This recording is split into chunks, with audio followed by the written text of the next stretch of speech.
Hi Sagittarius, May 2025. Ito na po ang inyong reading. Kuha lang tayo ng ilang guidance, advice, messages na marahil ay kailangan mong marinig ngayong bagong buwan ng Mayo.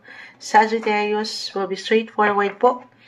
Ano kailangan yung guidance, advice na marinig ngayong bagong buwan? Sagittarius, message. Sagittarius, para sa taong matalon agad, excited. Hindi natin pipigilan yung mga kusang umaangat or tumatalon. May dahilan.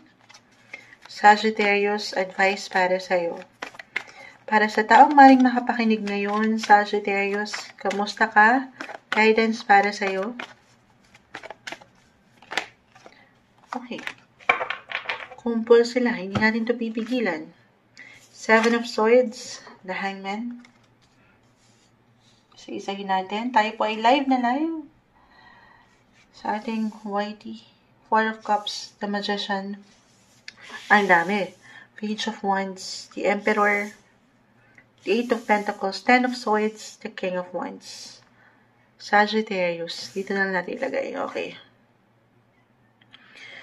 Okay. May 2025, Sagittarius, Bessie pa rin ang ilan sa inyo. Bessie, yung productivity ay narito. Especially. So, yung blessing of work, hindi kayo mawawalan. The Magician, kumpleto pa rin. Kumpleto Ricardo ang mga sitwasyon. Nasa iyo na ang lahat. Parang ganun. Hindi mo pa man yan ma-realize, parang hindi naman moonchild, pero yes po. I-claim na natin yan. If ever parang ang labo ng mga messages na maaari niyong mapakinggan kay moonchild. Positive. Manifestation. Okay, very important. Ayan. Parang tinapos tayo ng The Magician. Parang kung ano man yung hinihintay nyo, The Hangman, The Four of Cups. Kung meron kayong parang naiinip ang ilan sa inyo, could be in regards sa aking unang na-mention, trabaho, or ilang pinaglalaban nyo. Why not? Relationship-wise, makakamit. Matatanggap, mapupunan, makukumpleto, may completion. Merong something special this month. Yes po. Or may travel as a travel sign. Para hindi na yun mawawala. Limitless, the Page of Wands.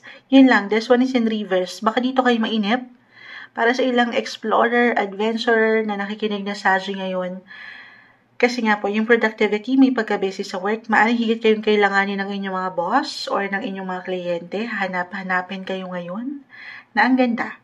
So dito, medyo maaaring merong mapupornada lang na ilang plano or pinaplano nyo na pagbiyahe sa inyong paraan. Okay? Kasi iba-iba ang bawat isa.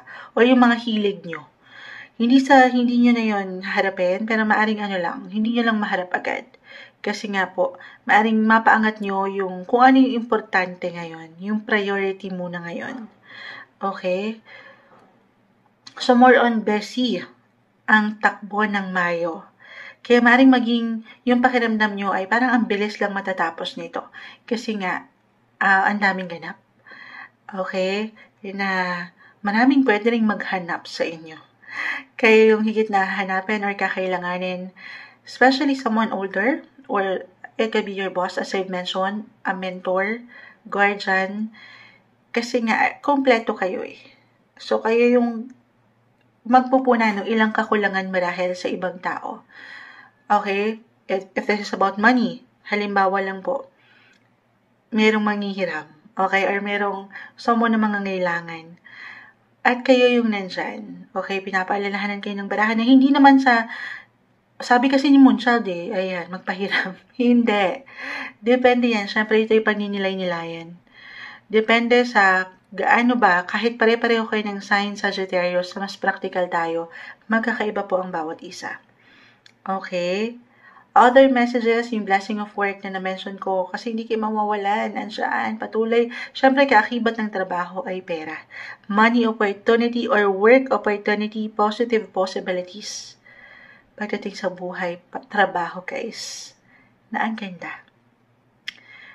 Okay, other messages. Lalo pa kung mag-apply po itong pagka-busy nyo or ang dami nyong iniisip.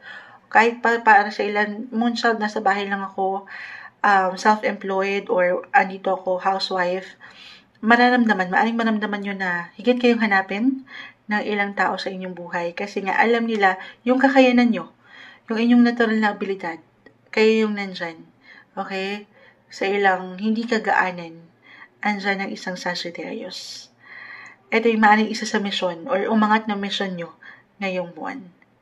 So, dito, sabi ko nga, ito yung papasok ko Saan ba tayo napunta?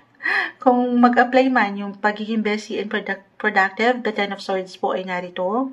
10 and 7 of Swords reverse to 4 of Cups. So, pipiliin mo lang, okay, yung ilang laban na to. Yes, sabi ni Moonchild, opportunity, blessing, extra work, for an extra income. So, yes tayo to opportunity. Pero, kita mo siya, hindi lahat.